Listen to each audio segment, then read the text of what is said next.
kulamada la isugu yimaado iyo de nolosha aad nooshahay akhbaarta ku soo gaadhaysa waa laba midun waa mid ku farax gelisa iyo mid ku naxdin gelisa waxay ka mid tahay kulankani ka mid yahay kulamada waxa weeye qofka rajada gelinaya waxay yiraahdaan carabtu markaas oo kale al-umma fiha khayr wali dadkii khayr baa ku dambeeya ku harsan fasaad badan baa socda dhibaatooyin badan baa socda imtixaanaad badan baa jira laakiin marka meelahan oo kale la isugu yimaado dad wax la baray walibana aan lacag laga qaadin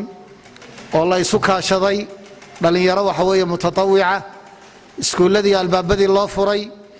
iyo dad iyaguna si hagar la'aan wax u baranaya marka sida la isu kaashado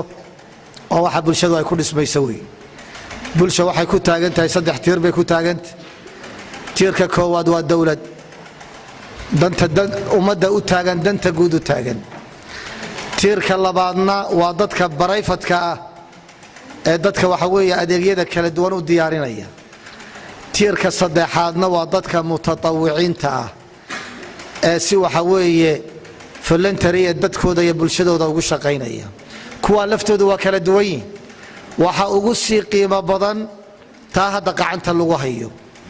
oo ah dad in wax la baro jahliga laga saaro xanuunka ugu badan ina haystaana waa jahli weey marka aad iyo aad baan u bogaadinaya waana hawl in badan aan maskaxda ku hayay anigu qorshaha hadda haga uu ku socdo ma ogi laakiin in badan waxaan golayaal ka sheegay dhalinyarada kala sheekayst maanta dadkeena wax bartay aad bay u badan yihiin jaamacadaha inta dhiganaysa iyo inta ka baxday wax la soo koobaya ma dadka noocaasa in badan waxay ka cabanaysaa amal la'aan bay ka cabanaysaa inta shaqaysan laftoodu waqti waa hayaan